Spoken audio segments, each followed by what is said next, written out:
आज मैं आपको एक शिक्षाप्रद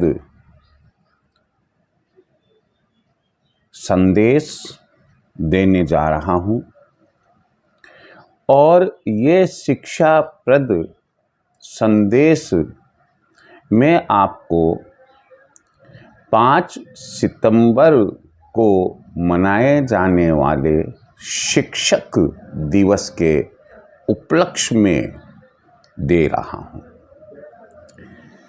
आप सब जानते हैं कि हमारे देश के दूसरे राष्ट्रपति डॉक्टर सर्वपल्ली राधाकृष्णन रहे, जिनका जन्म 5 सितंबर को हुआ। हमारे देश में शिक्षकों का सम्मान करने के लिए उन्होंने अपने विचार रखे थे कि देश में एक दिन शिक्षकों के सम्मान के रूप में रखा जाए और उस दिन को शिक्षक दिवस के रूप में माना जाए। 5 सितंबर 1962 को हमारे देश में प्रथम शिक्षक दिवस डॉक्टर राधाकृष्णन के जन्म दिन पर मनाया गया। मैं आपको बहुत सुंदर तरीके से बताना चाहूँगा कि हमारे ये पूर्व राष्ट्रपति ना केवल एक आदर्श शिक्षक ही थे, बल्कि एक फिलोसोफर, एक दार्शनिक भी रहे हैं। आज मैं आपको शिक्षक दिवस के इस पावन पवित्र दिन पर और इस पावन पवित्र दिन के लिए शिक्षक और शिक्षार्थी दोनों के मध्य संबंध, दोनों का अपना अपना महत्व, दोनों का देश और अंतर्राष्ट्रीय स्तर पर रोल यानी कि उनकी भूमिका और जो अन्य संबंधित बातें हैं, बड़े ही संक्षिप्त रूप में आपको अपनी जानकारी में शेयर करूंगा। मैं आपको यह पहले बताना चाहूँगा कि मैं स्वयं एक शिक्षक पद पर रह चुका हूँ। लगभग शिक्षा जगत में नियमित शिक्षक के रूप में हायर एजुकेशन में मैंने 40 इयर्स के करीब अपनी सेवाएं दी है कॉलेज एजुकेशन में, और अभी भी मैं अपनी सेवाएं अपने जरूरतमंद शिक्षार्थियों को लगातार दे रहा हूँ, शोध कराता हूँ और हमेशा एक ही दृष्टिकोण रहता है कि मैं अपने देशवासियों को शिक्षा के रूप में क्या अच्छी बात बता सकता हूँ। पूरी कोशिश मेरी यही रहती है अपने संबंध में ज़्यादा ना कहते हुए मैं मूल बिंदु पर आता हूँ कि हमारे देश भारत, जिसे किसी समय भारत महान भी कहा जाता था, छोटे मोटे जितने भी हमारे पड़ोसी देश है वे हमारे भारत का ही एक हिस्सा हुआ करते थे। समय का तकादा रहा होगा, परिस्थितियां रही होगी और कुछ भूमि के टुकड़े हमारे देश से अलग एक पहचान बनाने के लिए अलग हो गए। किसी को हमने पाकिस्तान कह दिया, किसी को हमने नेपाल कह दिया, किसी को भूटान कह दिया, किसी को बांग्लादेश कह दिया और इसी प्रकार से। लेकिन यदि हम गहराइयों में जाए और प्राचीन भारत की तरफ देखें तो वो एक भारत महान का नक्शा अपना अजीबोगरीब और अति महत्वपूर्ण स्थान बनाए हुए था विश्व में। हमारे देश में शिक्षक और शिक्षार्थी की परंपरा अति प्राचीन समय से चली आ रही है। यदि हम थोड़ा सा अपने दिमाग पर जोर लगाएं तो हम पाएंगे कि रामायण काल से, उसके पहले भी हो सकती है, रामायण काल से बहुत जोरों शोरों पर शिक्षा, शिक्षक और शिक्षार्थी हमारे देश में अहम भूमिका निभाते रहे हैं। महाभारत काल में देखें तब भी यही व्यवस्था थी कि शिक्षक अपना महत्वपूर्ण स्थान राजा और महाराजाओं के दरबार में भी रखता था। शिक्षा का महत्व आज भी कम नहीं है। अंतर है तो केवल एक इतना ही अंतर है कि पहले के शिक्षक को हम गुरुदेव कहते थे और शिक्षा केंद्रों को हम आश्रम कहते थे। पहले के शिक्षक सादा जीवन, उच्च विचार और एक आदर्श की मूर्ति हुआ करते थे। संस्कार कूट कूट कर उनमें श्रम में भरे हुए होते थे। अनुशासन कूट कूट कर उनमें हुआ करते थे। भगवान भी तरसते थे कि ऐसे शिक्षक उन्हें भी मिले और यही कारण रहा कि रामावतार में भी आश्रम जाकर भगवान राम ने शिक्षा प्राप्त की। कृष्ण अवतार में भी भगवान ने आश्रम जाकर शिक्षा प्राप्त की। मैं आपको बता दूं, भगवान राम 12 कलाओं के स्वामी थे और भगवान कृष्ण 16 कलाओं के स्वामी थे। लेकिन वो स्वयं भगवान होते हुए भी हमें यह संदेश दे गए कि यदि इस मृत्यु लोक में कुछ सीखना है तो पहले शिक्षक होना चाहिए, पहले आश्रम होना चाहिए। वह स्थान जहां शिक्षक और शिक्षार्थी का पवित्र संबंध बनता है वह होना चाहिए। और भगवान कृष्ण ने अपने शिक्षक, अपने गुरु से 16 कलाओं की विद्या सीखी।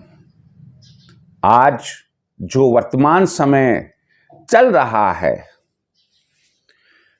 1935 की जो मैकाले की शिक्षा पद्धति चल रही है, हम पाएंगे कि भारत स्वतंत्र होने के बाद भी हम अपनी भारतीय शिक्षा प्रणाली को धीरे धीरे धीरे भूलते चले जा रहे हैं और पाश्चात्य वेस्टर्न जो एजुकेशनल सिस्टम है, हम उसके पीछे लगे हुए हैं और हम उसे अपनाने की एक होड़ सी कर रहे हैं। परंतु हमेशा एक बात को आप याद रखिए, यह मेरा अनुभव भी कह रहा है और उसी आधार पर मैं आपको यह बात कहने जा रहा हूं।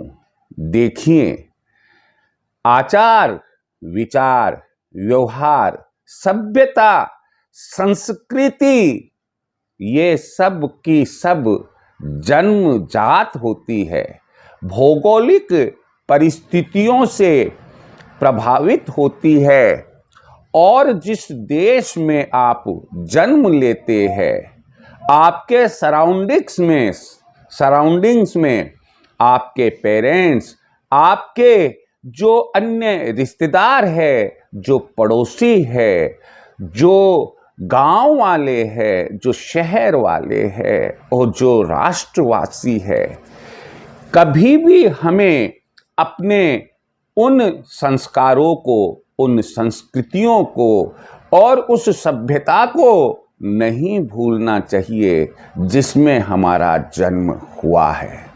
हमारा ये सौभाग्य समझो या दुर्भाग्य समझो कि हम अपनी वो तमाम सभ्यताएं, संस्कृति, संस्कार धीरे धीरे खोते जा रहे हैं।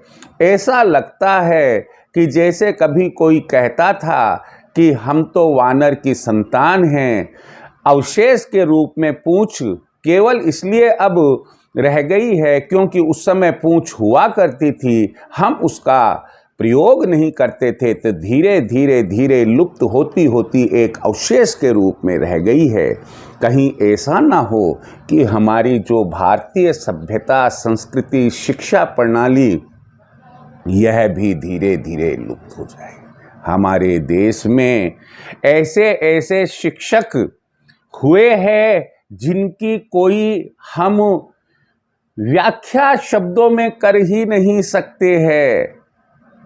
विश्वामित्र, गुरु वशिष्ठ, मनु, द्रोणाचार्य, कृपाचार्य, चाणक्य, इस प्रकार के गुरु जिनका कोई सानी नहीं। धनुर्विद्या एक ही आश्रम में सीखी, मल्ल युद्ध उसी आश्रम में सीखना है, गदा उसी आश्रम में सीखनी है और जो दूसरी सांसारिक, व्यावहारिक, राजनीतिक जितनी भी शिक्षा है वो सब की सब वहीं सीखनी है। शिक्षार्थी और शिक्षक में इतना पवित्र संबंध होता था कि शाम के बाद जब गुरुदेव आराम करते तो चाहे भगवान राम, लक्ष्मण, शत्रुघ्न, भरत चारों भाई हो और चाहे भगवान कृष्ण हो, अपने गुरु के चरणों में बैठकर उनके चरण दबाते थे।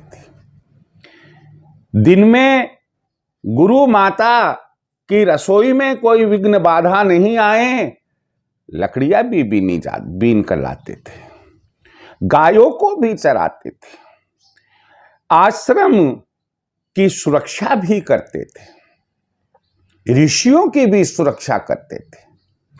उनको हर वो बात बताई जाती थी जो एक शिक्षार्थी के लिए जरूरी होता था और जब वे पूर्ण शिक्षा प्राप्त कर लेते और गुरु ये समझ लेता कि अब इनको जरूरत नहीं है, तभी उनको वह अपने आश्रम से अपने महल जाने की इजाजत देता था।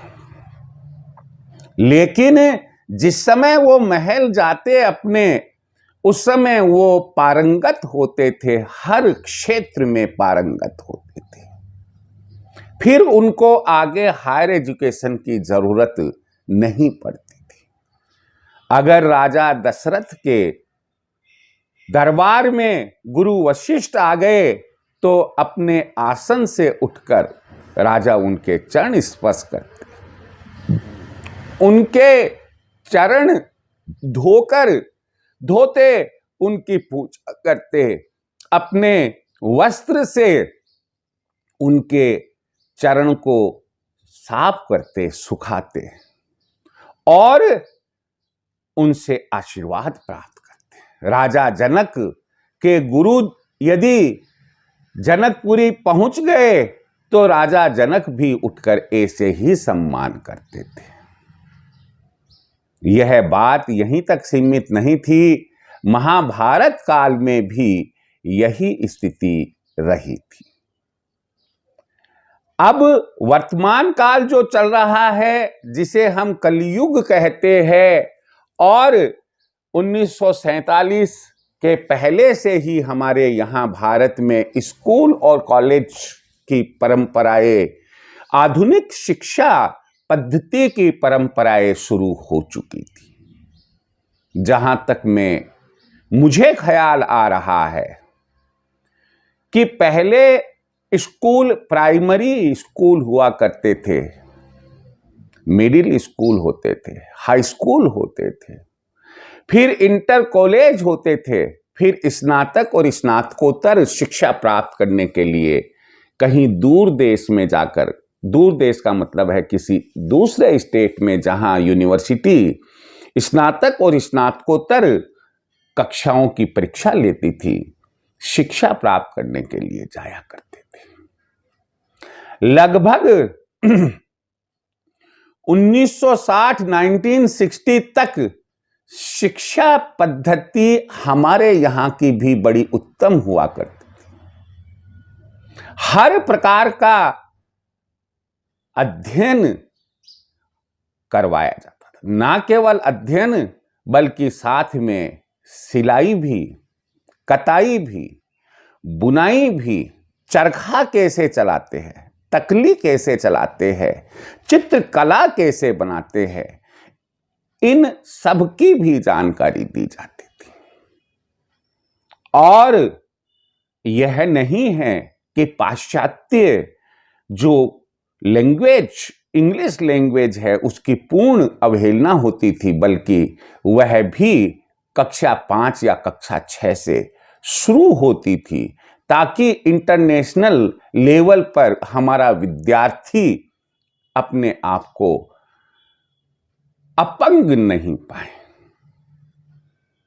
और विद्यार्थियों में, शिक्षार्थियों में एक संस्कार होते थे। प्राइमरी स्कूल का टीचर हो चाहे कॉलेज का लेक्चरर हो, नतमस्तक होकर उनको प्रणाम करते थे। जहां दिख जाते थे शिक्षक, वहीं पर शिक्षार्थी सोचता कि अरे यार, अब ये क्या हो गया, कहीं ऐसा तो नहीं है कि कल मुझे कोई मार पीटेगी, कोई बात सुनने को मिलेगी।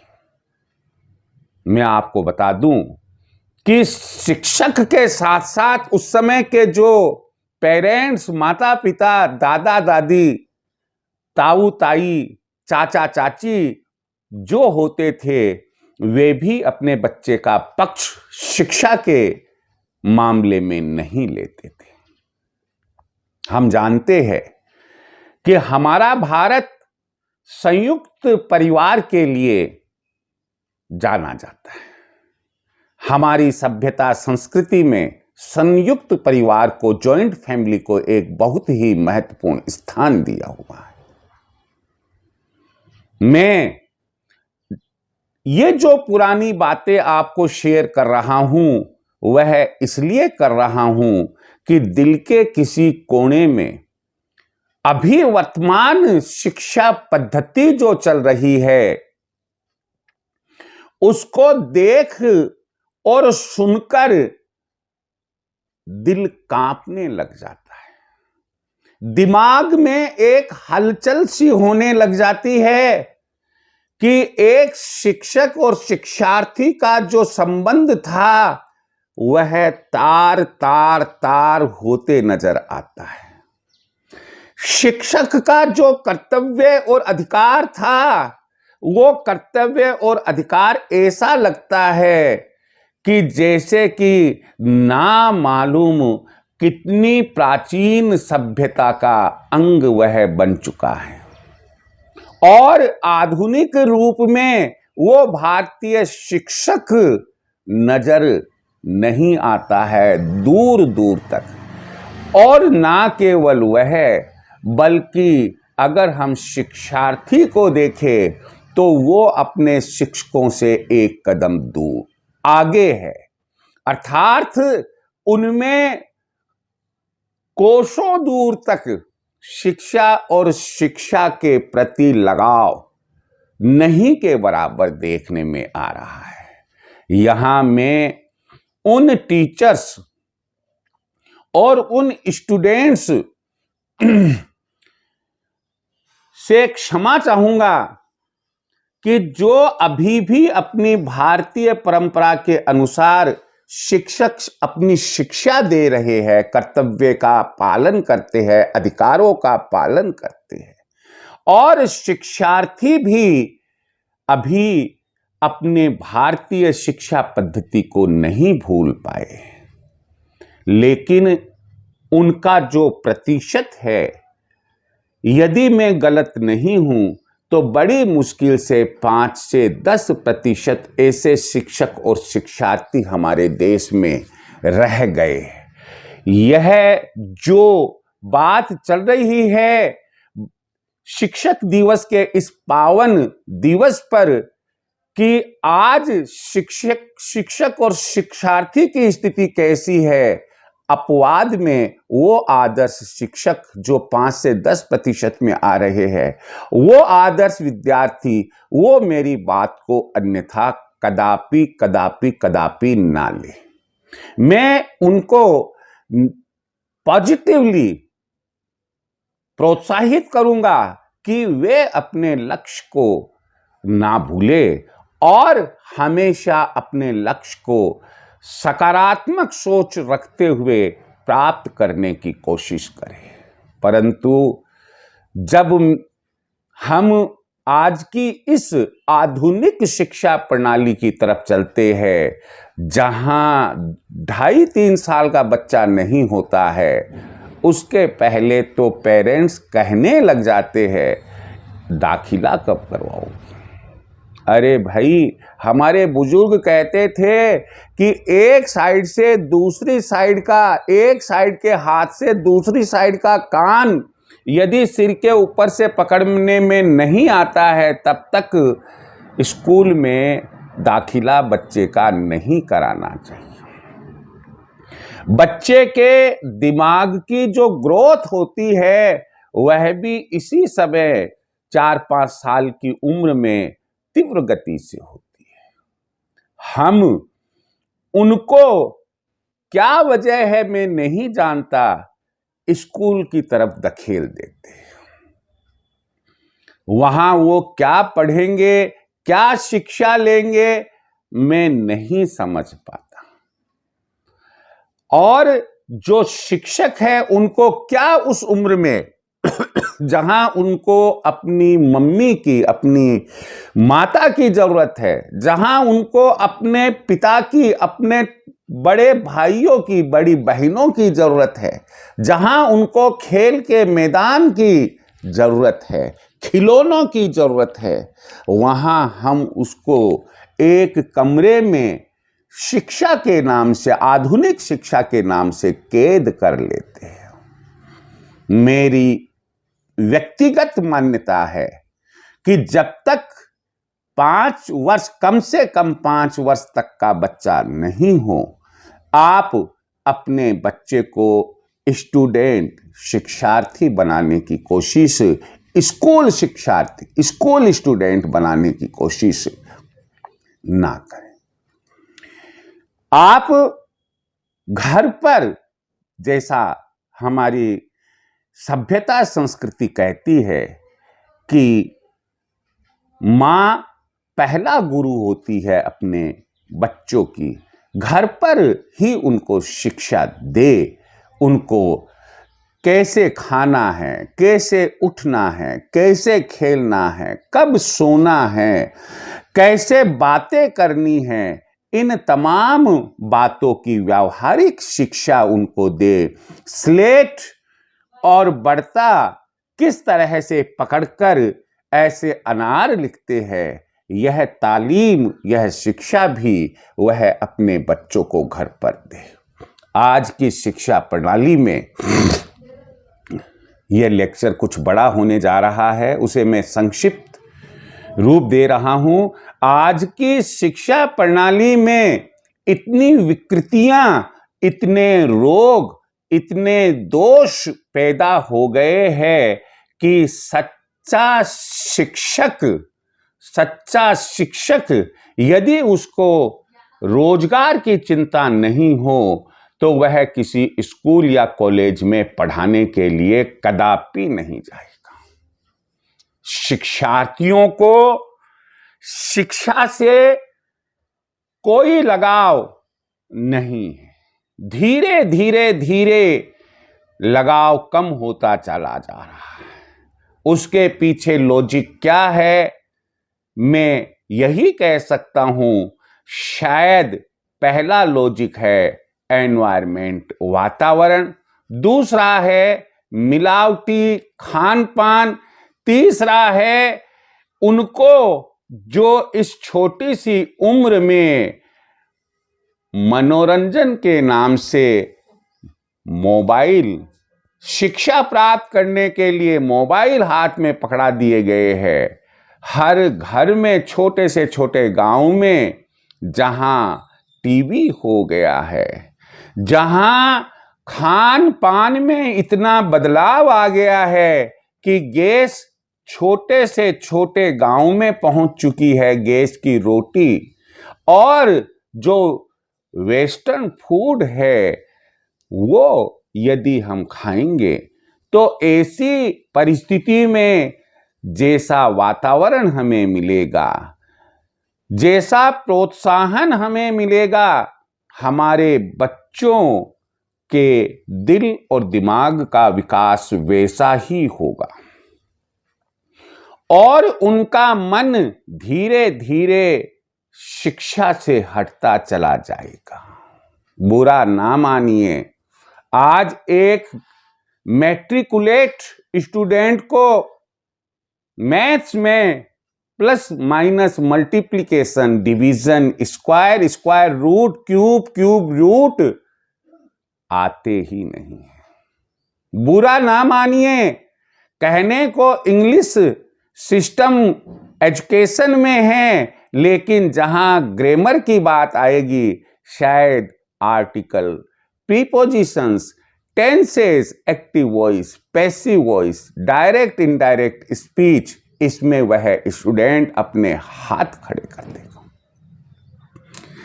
जहां तक हमारे इंडियन कॉन्स्टिट्यूशन की बात है, इंडियन कॉन्स्टिट्यूशन के बारे में उसको जानकारी नहीं होगी। मैं आपको बता दूं, मेरे जीवन में कभी मैंने टेक्स्ट बुक और रेफरेंस बुक्स, एनसाइक्लोपीडिया, डिक्शनरीज, इनके अलावा किसी अन्य जो लोकल छपती है, जिन्हें आजकल passbook, 1 week series, 1 day series कहते हैं, इन चीजों से पढ़ाई नहीं करी। लेकिन थोड़े समय पहले एक कैंडिडेट, कॉलेज लेक्चरर का इंटरव्यू देने वाला आकर, सर मुझे कुछ गाइड कीजिए।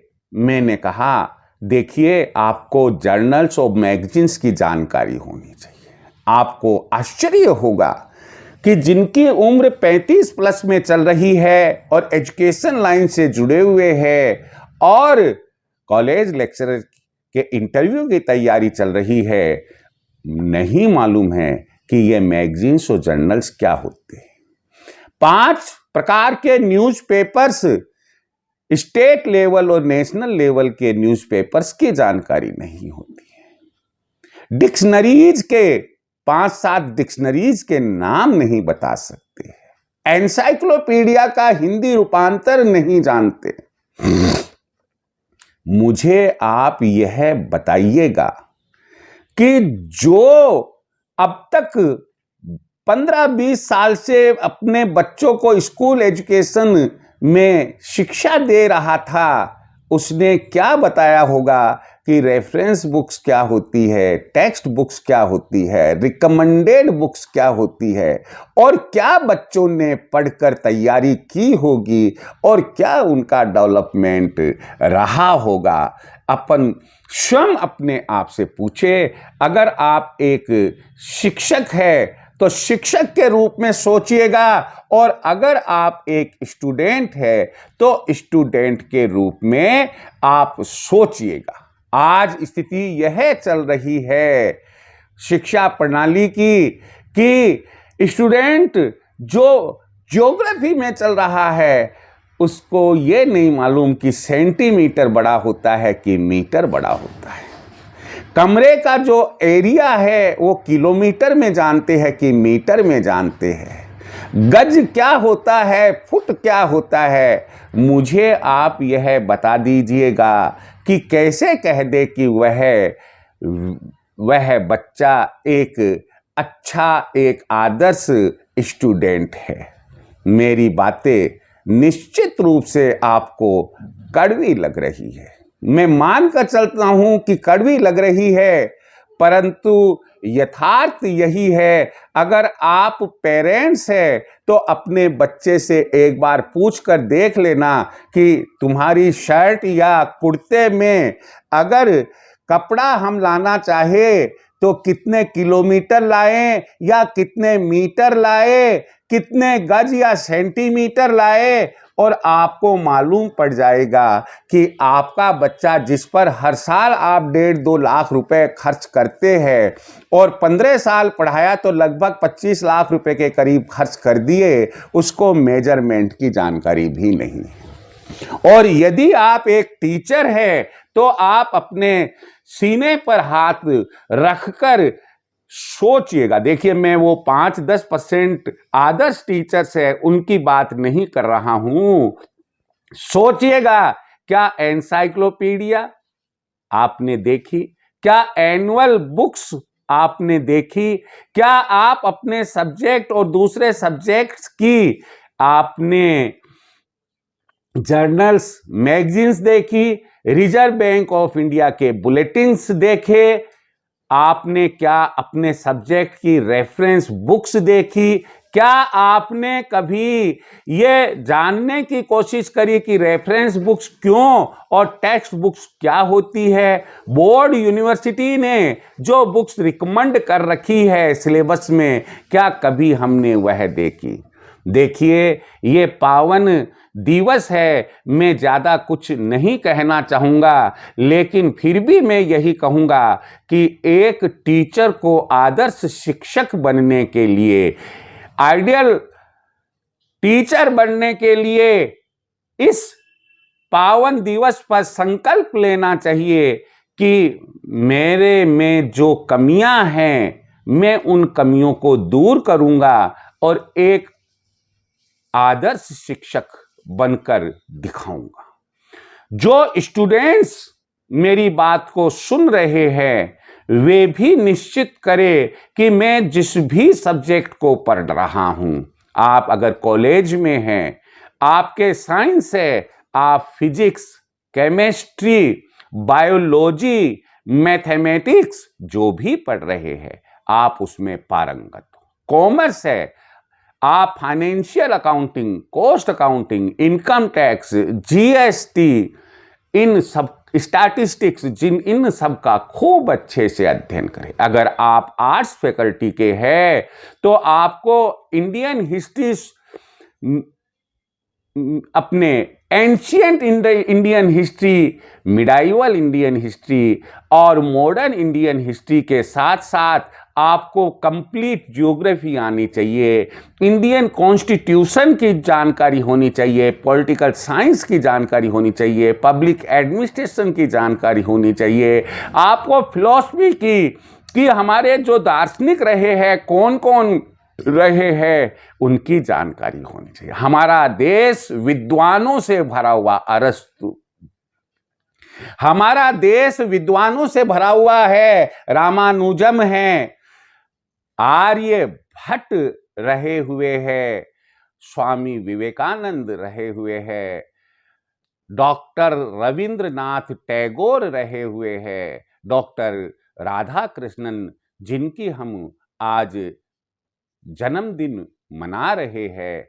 आप ये देखिएगा कि हमारा देश कोई शिक्षा विहीन नहीं है, शिक्षकों से रिक्त नहीं है, बल्कि इतने शिक्षक रहे हुए हैं कि जिसकी कोई सीमा नहीं है। बीच में मेरा एक दार्शनिक अरस्तु का नाम आया था। वो जिस भी देश के रहे हैं लेकिन वो एक अच्छे शिक्षक रहे हैं। हमें अच्छाइयों को लेना है। वो सृष्टि में कहीं भी कोई भी हो, कहीं पर भी रही हो, हमें उन अच्छाइयों को लेना है। मैं पूरी उम्मीद लेकर चलता हूं कि इस पावन दिवस पर, शिक्षक दिवस पर, आप यानी कि शिक्षक और शिक्षार्थी निश्चित रूप से संकल्प लेंगे कि मैं आज और अभी से यह प्रण करता हूं, संकल्प लेता हूं कि मैं शिक्षक होने के अपने कर्तव्य का पालन करूंगा, और एक शिक्षार्थी यह संकल्प ले कि मैं शिक्षार्थी होने के कर्तव्य का पूर्ण पालन करूंगा और पूर्ण रूप से शिक्षित होकर अपने परिवार का, अपने समाज का, अपने राष्ट्र का नाम रोशन करूंगा। मुझे उम्मीद है कि आपको आज का यह संदेश अच्छा लगा हो। किन्हीं कारणों से यदि किसी शिक्षक या शिक्षार्थी को मेरी कोई बात अन्यथा लगी हो, आप उसे मन पर ना ले। मैं एक पुरानी विचारधाराओं का व्यक्ति हूं और मुझे वो तमाम बातें जो चाहे स्टूडेंट के लिए गलत हो और चाहे वो शिक्षक के लिए गलत हो, वो मुझे हमेशा से ही अन्यथा यानी कि गलत लगती है। और मन में जो आता है मैं अपने साथियों के साथ में और अपने विद्यार्थियों के साथ में शेयर कर लेता हूं।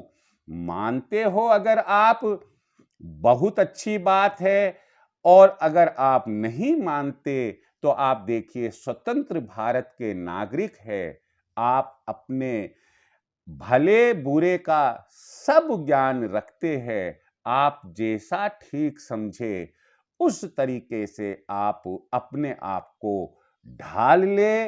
मैं इस अवसर पर पुनः आप लोगों के अच्छे भविष्य की कामना करूंगा। जय हिंद।